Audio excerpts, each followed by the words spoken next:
오늘 말씀입니다. 오늘 말씀은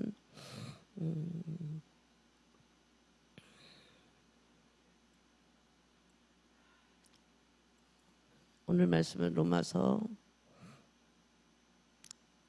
8장 1절과 39절 마지막 절 한번 보시겠습니다. 다 같이 합독하시겠습니다. 그러므로 이제 그리스도 예수 안에 있는 자에게는 결코 정죄함이 없나니 높음이나 깊음이나 다른 아무 피조물이라도 우리를 우리 주 예수 그리스도 안에 있는 하나님의 사랑에서 끊을 수 없으리라. 오늘의 제목은 끊을 수 없는 하나님의 사랑, 끊을 수 없는 사랑이라는 제목으로 말씀을 드리겠습니다. 로마서 8장 1절에 보니까 그러므로 이제 그리스도 예수 안에 있는 자에게는 결코 정죄함이 없다라고 말씀을 하십니다. 그리고 8장 39절에 마지막 절에 보면 높음이나 깊음이나 다른 아무 피조물이라도 우리를 우리 주 그리스도 안에 있는 하나님의 사랑에서 끊을 수 없으리라라고 말씀을 하십니다. 로마서 8장은 절망에서 시작해서 확신으로 끝나는 그런 장입니다.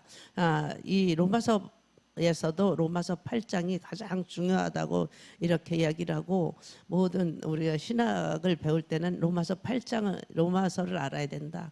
로마서가 그 중에서도 8장이 핵심 구절이다라는 것을 많이 들었습니다.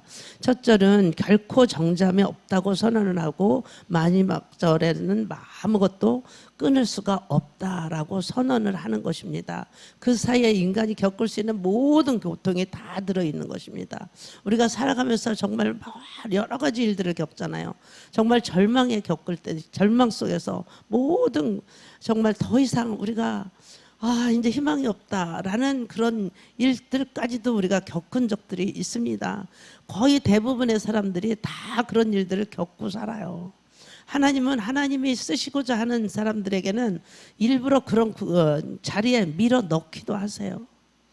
그것들을 우리가 다 겪어가면서 살아가는 것입니다. 마틴 루터는 로마서 8장을 읽다가 종교 개혁을 일으켰습니다. 어거스틴은 이 로마서 8장을 읽으면서 무릎을 꿇었습니다. 칼뱅도 스펄전도 다 그랬습니다. 그래서 이 역대에 많은 신학자들이 로마서 8장을 읽다가 여기에서 감동을 받고 감화를 받고 이런 사람들이 너무 많았습니다. 시대는 달랐어도 언어는 달랐어도 수백 년에 걸쳐 이런 반응이 터져 나온 것입니다. 우리도 마찬가지입니다. 도대체 이 한 장에 무엇이 있길래, 이 한 장 안에 무엇이 있길래 그랬을까요? 성경 66권 1189장 그 안에 도대체 어떤 구절이 들어있길래 이렇게 사람들이 이 안에서 많은 감동을 받았을까요? 세 구절이 꿰뚫는 비밀이 있습니다. 모든 구절이 다 그렇지만 저는 이제 세 구절을 보겠습니다. 거기에 비밀이 어디서 나오는지 지금부터 한번 여러분과 확인을 해보겠습니다. 7장에서는 율법을 다루고 죄를 다뤘어요. 그리고 인간의 한계를 풀었습니다. 논리적으로 완결된 자리였습니다. 그런데 그 끝에서 갑자기 고백이 하나 터뜨립니다. 로마서 7장 19절에 내가 원하는 바 선은 하지 아니하고 도리어 원치 않은 바 악을 행했다, 이렇게 이야기를 합니다. 바리새인 중에 바리새인이었던 사람의 고백입니다.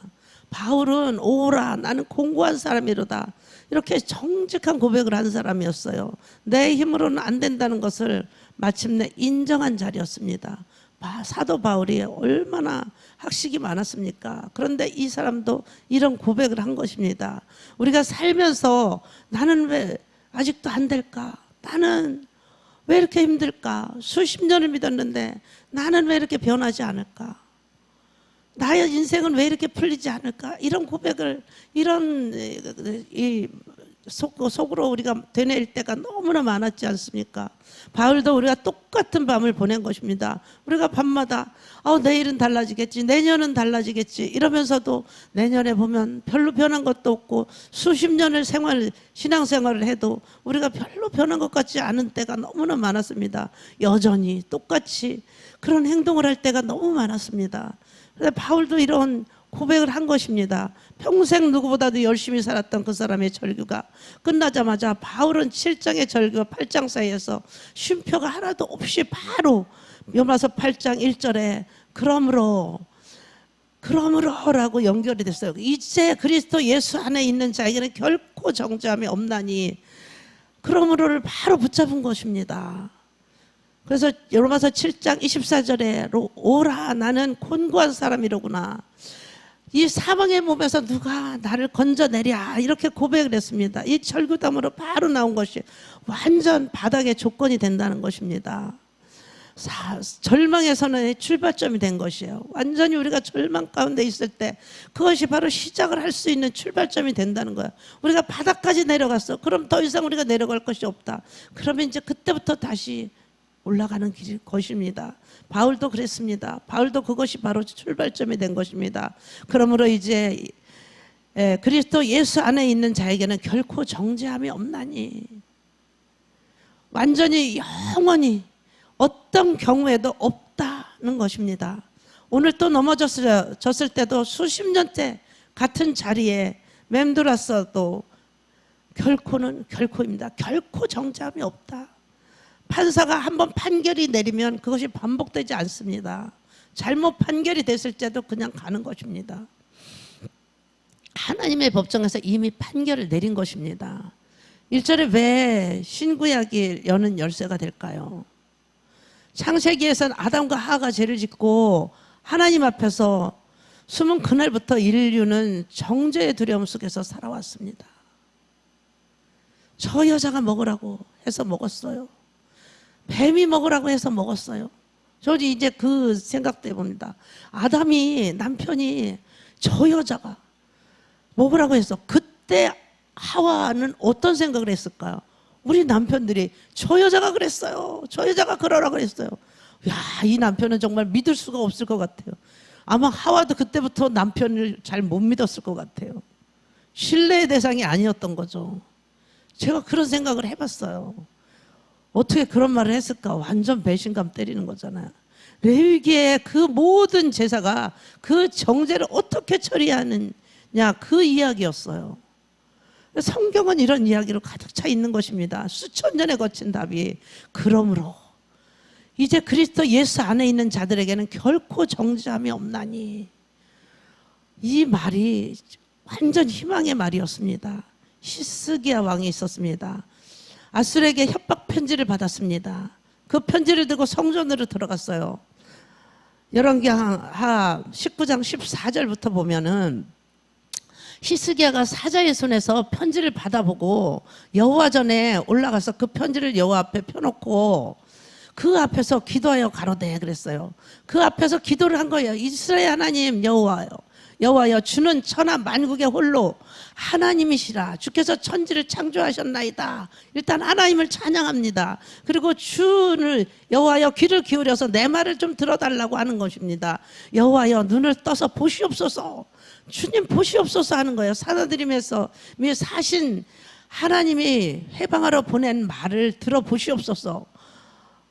여호와여, 아수르의 열왕이 과연 열방과 이 땅을 황폐하게 하고 또 그 신들이 불을 던졌사오니 그는 저희의 신이 아니라는 것입니다. 그리고 그 사람의 손으로 지은 것이 어떻게 나무와 돌뿐으로 멸하게 하겠냐, 이렇게 말을 하는 것입니다. 우리 하나님의 여호와여, 원컨대 이제 우리를 그 손에서 구원하여 달라고 하나님께 기도를 하는 것입니다.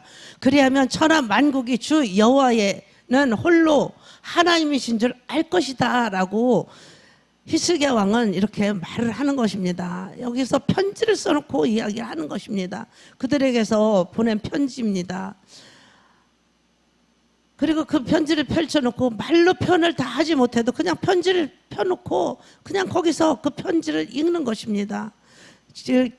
그 말을, 정죄에서 해방된 자는 이렇게 하나님 앞에 담대히 나갈 수가 있는 것입니다. 우리가 그들의 협박을 한다고 해서 거기서 히스기야는 쫄지 않았어요. 하나님 앞에 나간 거예요.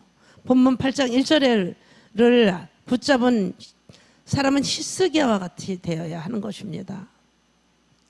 우리가 아무리 힘든 일을 겪어도, 아무리 어려운 일을 겪어도, 아무리 어려운 일을 겪어도 무너지는 것들이 많이 있어요. 살다가 보면 정말 절망 속으로 우리가 갈 때가 너무 많잖아요. 근데 하나님 앞에 그냥 펼쳐놓고 나가는 것입니다. 하나님 앞에 다 내놓아야 되는 거예요. 자격을 증명하러 가는 것이 아니에요. 이미 받아들여진 자로서 가는 것입니다. 구스 땅에 욥이 살았어요. 그 욥은 욥기 1장 1절에 보니까 욥이라는 사람이 살았어요. 그 욥은 순전하고 정직하여 하나님을 경외하고 악에서 떠난 자다라고 말씀을 하고 있습니다.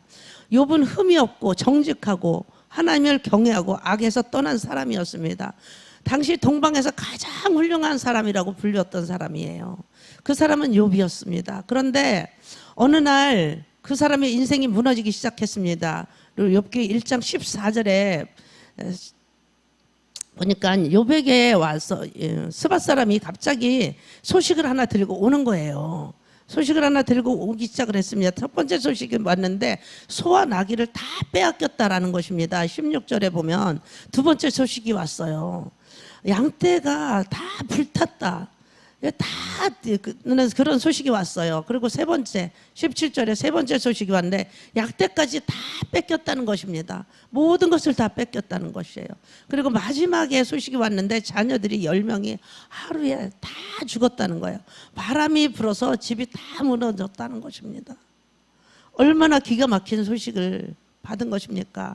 욥기 1장 19절에 보면 거친 들에서 태풍이 와서 내 집 모퉁이를 치매 소년들이 위에 무너짐으로 그들이 다 죽었나이다. 이렇게 이야기를 하는 것입니다.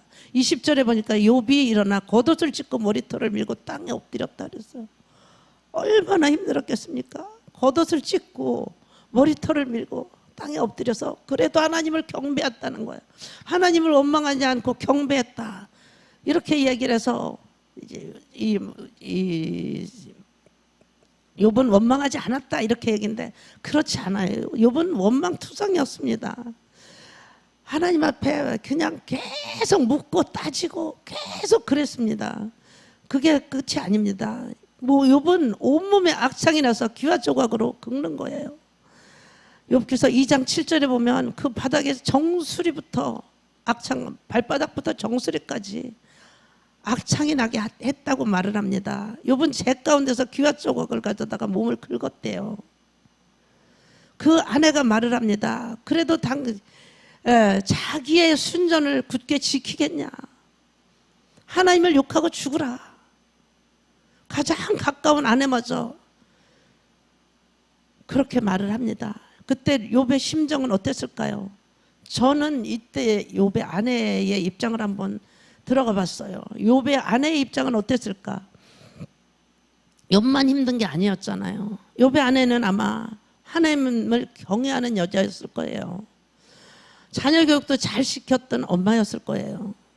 남편을 존경하는 아내였을 거고 이웃에게도 친절을 베풀고 이웃도 잘 돌보는 그런 여자였을 거라고 생각을 해봅니다. 그런데 한순간에 전 재산을 다 잃어버렸어요. 집도 완전히 무너졌어요. 자녀가 한 명만 잃어도 정말 우리가 억장이 무너질 텐데 10명을 한꺼번에 다 잃어버렸어요. 이런 여자를 어떻게 이런 말을 했다고 정죄할 수가 있을까? 전 그 생각을 해봤어요. 그런데 남편은 뭐 하고 있어요? 남편은 욥기서 2장 21절에 보니까 가로되 내가 모태에서 적신이 나왔은즉 또한 적신이 그리로 돌아갈지라. 주신 자도 여호와여 취하신 자도 여호와이냐. 여호와의 이름이 찬송을 받으실지어다. 이렇게 하나님을 찬양하는 거예요. 이럴 때 저와 여러분은 어땠을 것 같습니까? 욥의 아내의 입장에서 봤을 때 어땠을 것 같아요? 아마 남편이 너무 꼴보기 싫었을 수도 있지 않겠습니까? 그러니까 그런 말을 할 수도 있잖아요. 우리도 그냥 악에 바치면 막 남편에게 퍼볼 때가 있었잖아요. 자기 혼자 거룩한 척하는 것 같아 보이지 않았을까요? 아마 욥의 아내는 미쳐 돌아버렸을 것 같아요. 완전히 넉나간 여자가 되었을 거예요. 왜 제가 욥의 아내를 생각하니까 막 눈물이 나오더라고요. 이 말씀 설교를 준비하면서 가끔 그런 생각도 해봤지만 제가 어제 이것을 다시 한번 묵상해 보니까 욥의 아내 입장에서는 아마 그랬을 수도 있겠다. 우리가 욥의 아내 입장에서 욥의 아내를 어떻게 정죄를 할 수가 있겠습니까? 우리도 너무 힘들 때 내 마음에도 없는 소리를 할 때가 있잖아요. 저는 이런 부분에서 욥의 아내의 마음을 한번 들여다보게 되었습니다. 지금까지 욥의 아내의 변명을 한 설교자는 아무도 없어요. 전 들어본 적도 없어요. 남편을 욕하고 죽으라 그러고 떠나버렸다. 사실 떠나버렸다는 것은 성경 구절에 없어요. 근데 대부분 목사님들이 그렇게 설교를 해요. 다시 욥의 이야기로 돌아갑니다. 가장 가까이 있던 아내마저도 막말을 하고 힘들어하는 상태였습니다. 욥의 소식을 듣고 친구들이 위로하러 찾아왔습니다. 처음 7일은 그냥 앉아 있었어요. 그런데 욥이 입을 열면서 말을 하기 시작을 한 겁니다. 엘리바스가 말을 합니다. 무고한 자가 망한 적이 있더냐 그렇게 얘기를 하죠. 빌닷은 내 자녀들이 죄를 지었기 때문에 그랬을 것이다. 소발은 내 죄악이 얼마나 많은지 한번 헤아려 봐라. 억울한 자리에서 정죄까지 당하는 것입니다. 살면서 가장 힘든 순간에 가장 가까운 사람이 등을 돌린 적이 여러분들이 있습니까? 가장 위로받아야 할 자리에서 오히려 정죄를 당한다면 그 입장에 있는 욥은 어땠을까요? 사방이 완전히 막혔잖아요. 욥이 하나님께 따졌어요. 막 따졌어요. 내가 무슨 죄를 지었냐고, 왜 내게 이러냐고 계속 물었어요. 욥기안에 욥이 항변이 무려 29장에 걸쳐서 이어지는 것입니다. 짧은 기도가 아니었어요. 긴 싸움이었어요. 그런데 하나님 침묵하셨잖아요. 아무 대답도 하지 않으셨어요. 이 침묵이 얼마나 길었는지 한번 생각을 해보세요. 자녀를 잃고 몸이 악창이 나고 아내마저 등을 돌리고 친구들이 정죄하고 그 시간이 얼마나 길었을까요? 우리가 어려운 일을 당하면 하루 동안에도 그냥 막 살이 내리고 그러잖아요. 근데 기도해도 응답이 없는 그 느낌, 하나님의 내 편이 아닌 것 같은 그 느낌을 욥은 겪었습니다. 욥이 그 침묵 속에서 혼자였습니다. 친구들은 정죄가 멈추지 않았어요. 계속 정죄했습니다. 엘리후라는 젊은이까지 나타나서 욥의 하나님보다 자기가 옳다고 여긴다고 말을 합니다. 사방에서 내가 잘못했어, 내가 잘못하지 않았냐, 한번 돌아봐, 한번 찾아봐, 계속 정죄를 합니다. 그때도 하나님은 여전히 침묵하십니다. 그 자리에서 욥은 버텼어요. 이해할 수 없지만 욥은 하나님을 향해 있었습니다. 욥이 이렇게 고백을 합니다. 그가 나를 죽일지라도 나는 그를 의뢰하리라. 응답이 없어도 붙드는 것이 없었습니다. 그 하나님만 붙잡았습니다. 응답이 없어도 그 하나님만 붙들고 나가는 것입니다. 친구들이 정죄해도, 아내의 절망에도, 하나님의 침묵에도 욥은 하나님에게서 떼어놓지 못했습니다. 그리고 욥기 마지막에는 폭풍 가운데 하나님이 나타나셨습니다. 왜 이런 일이 일어났는지 설명하지 않으셨어요. 답을 주신 것이 아니었어요. 그런데 욥이 이렇게 고백을 합니다. 욥기 42장 5절에 보니까 내가 주께 대하여 귀로 듣기만 하였사옵더니 이제는 눈으로 주를 배움나이다. 고통이 욥을 하나님 얼굴 앞으로 데려간 것입니다. 여러 가지 사건을 놓고 보면 이 선이 없었어요. 자녀를 잃은 그날에, 몸이 짓무르던 그날, 친구들이 정죄하던 그날, 그 하나하나 다 재앙이었습니다. 그런데 이 모든 것을 겪었을 때 욥은 하나님의 얼굴을 직접 본 것입니다. 로마서 8장은 말합니다. 로마서 8장 28절에 우리가 알거니와 하나님을 사랑하는 자 곧 그 뜻대로 부르심을 입은 자들에게는 모든 것이 합력하여 선을 이룬다고 말씀하고 계십니다. 여기서 모든 것은 좋은 것만이 아닌 것입니다. 억울했던 일, 이해할 수 없었던 일, 왜 이런 일이 생겼는지 모르겠던 그런 일들, 우리가 살아가면서 여러 가지 일들을 많이 겪습니다. 그 모든 것입니다.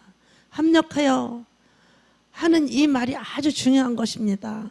내가 긍정적으로 하게 된다는 것이 아닙니다. 내가 열심히 한다고 이루어지는 것이 아닙니다. 하나님이 엮으신다는 것입니다. 욥의 고통을 엮으셨던 것처럼 그분이 지금 우리의 이야기도 엮어 가시는 것입니다. 우리의 모든 사람의 삶, 그것도 다 엮어 가시는 것입니다. 하나님을 사랑하는 자, 하나님을 사랑하는 자라는 것이 조건입니다. 그런데 어떻게 하나님을 사랑할 수 있을까요? 로마서 1장 1절에 정잠이 없다는 것을 알게 된 사람들이 하나님을 바라보는 것입니다. 1장 1절과 28절은 하나로 이루어지는 것이에요. 지금 이해되지 않는 일이 있으십니까? 아무리 기도해도 응답되는 것 같지 않고 상황이 나아지지 않는 것 같은 그 자리를 말하는 것입니다. 욥도 그 자리에 있었습니다. 그런데 하나님은 이미 알고 계셨습니다. 지금 보이는 것이 전부가 아니다. 우리가 보이는 것이 퍼즐 한 조각이지만 하나님은 완성된 그림을 보고 계십니다.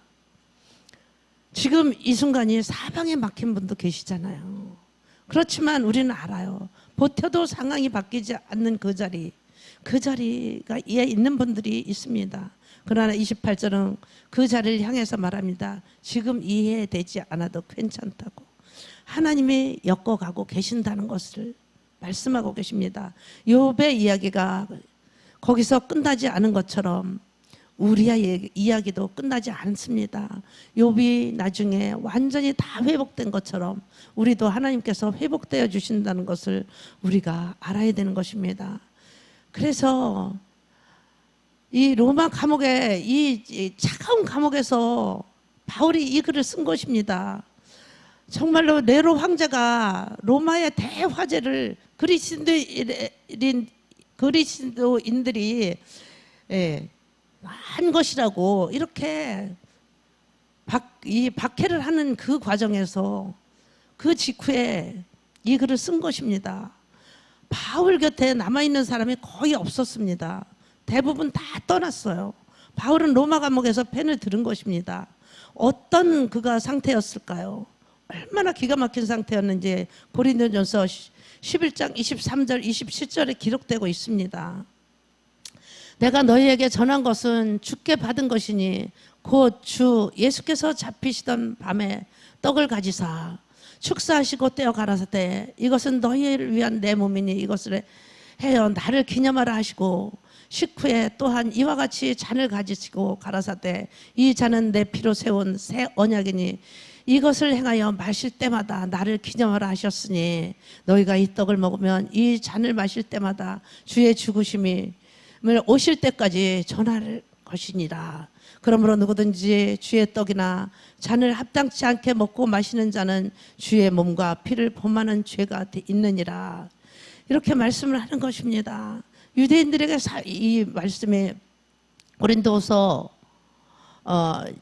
4장 11장 24절에 유대인에게 40배 하는 감한 매를 5번이나 맞고 3번 태장으로 맞고 또 한 번 돌로 맞고 3번 파선할 때 일주일을 깊은 데서 이렇게 지나고 강의 위험과 강도의 위험과 동족의 위험과 이방인의 위험과 시내의 위험과 광야의 위험과 바다의 위험과 거짓 형제 중에 위험을 당하고 또 수고하고 애쓰며 여러 번 자지 못하고 줄이지 못하고 여러 번 굶고 춥고 헐벗었을 때 이런 상태에서 이렇게 감옥에 갇혔을 때 이야기를 하는 것입니다. 아무것도 확실한 것이 없는 상태에서 쓴 것이에요.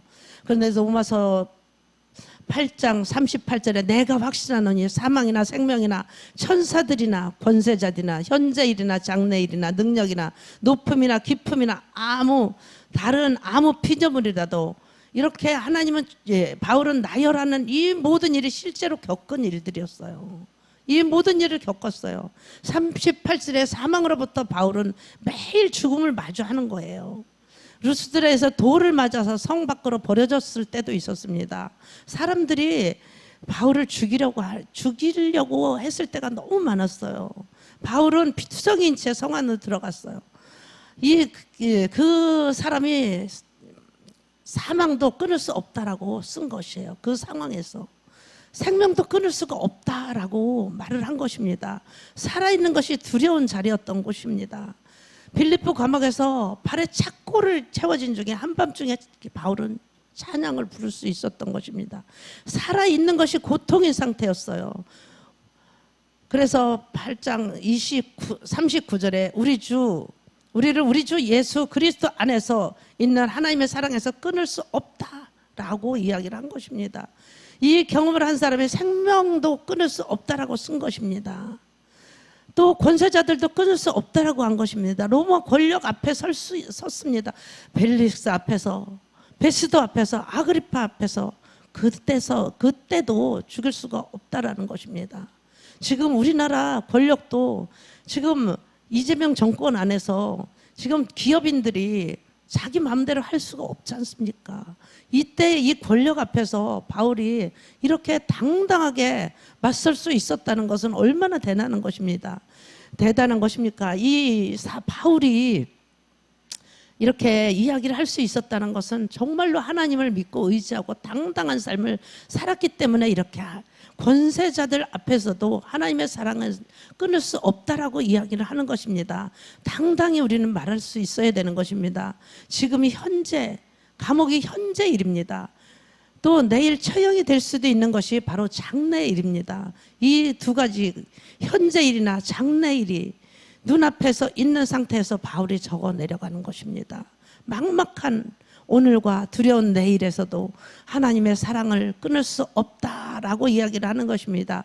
그것도 직접 겪어본 사람의 말입니다. 우리는 아까 부른 찬송 중에서 부름받아 나서니 몸 어디든지 가오리다. 바울은 아마 이 찬양이 있었으면 부르고 갔을 것입니다.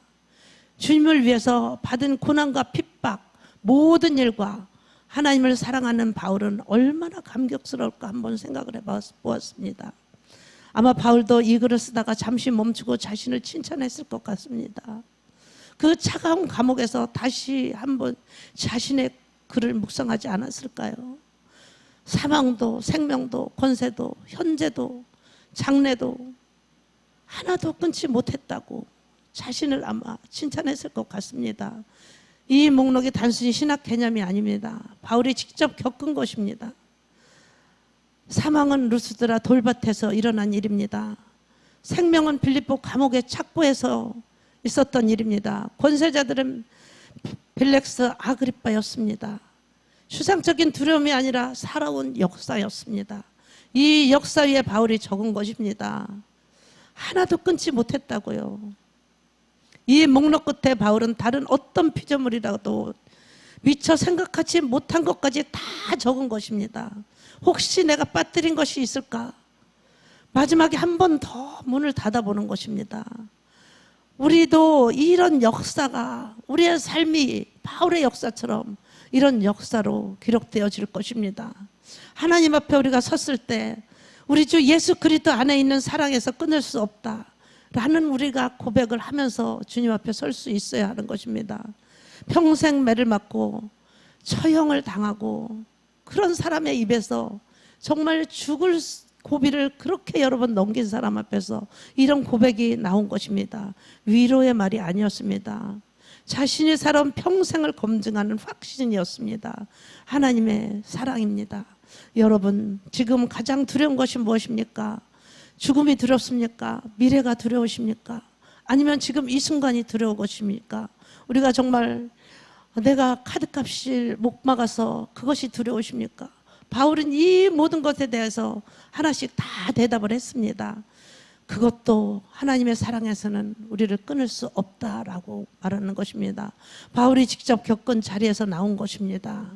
여기서 바울은 우리가 하나님을 붙든다고 쓰지 않았습니다.